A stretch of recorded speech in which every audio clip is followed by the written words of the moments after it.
आज जब हमने बाबा को अपना पोता मिल भेजा तो टचिंग हुई कि हमारा याद का चार्ट कम है। बाबा ने लास्ट संडे की अव्यक्त मुरली में भी याद दिलाया था कि सेवा सब बच्चे अच्छी तरह करते हैं, लेकिन याद के चार्ट में कमी है। अब सवाल ये है कि याद का चार्ट बढ़ाए कैसे। बाबा तो कहते हैं निरंतर मुझे याद करो, लेकिन हमें इतना प्यारा बाबा भूल कैसे जाता है। फिर हमने थोड़ा विचार सागर मंथन किया और हमें समझ आया, क्योंकि हम ज्यादातर देह भान में रहते हैं तो हमें देहधारी इजीली याद आते हैं।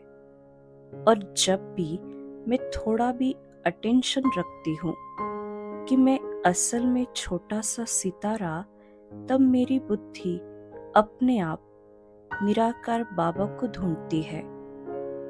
और दूसरी बात, यदि हमने बाबा से कोई संबंध नहीं बनाया है तो बिना संबंध के छोटे से बिंदी बाबा याद नहीं आएंगे। अगर मैं कहूं कि मैं बिंदी आत्मा और निराकार परमात्मा मेरे सखा है, तो इतना प्यारा सखा कभी भूल ही नहीं सकता। और इससे एक और फायदा होगा, उस निराकार दोस्त की याद आपको अपने आप देह अभिमानी भी बना देगी। आज समझ आया, इसलिए बाबा कहते हैं कि बच्चे सर्व संबंध एक मुझ बाबा से बनाओ और अलग अलग संबंध से याद करो।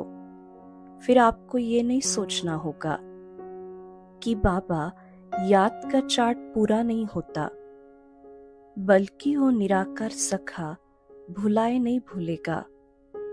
आप भी अभी से निराकार भगवान शिव से अपना संबंध जोड़े और उन पर पूरा अधिकार भी रखे, क्योंकि बाबा कहते हैं जो बच्चे बाप पर अपना अधिकार समझते हैं, बाबा स्वयं पर उनका अधिकार मान लेते हैं। अच्छा, ओम शांति।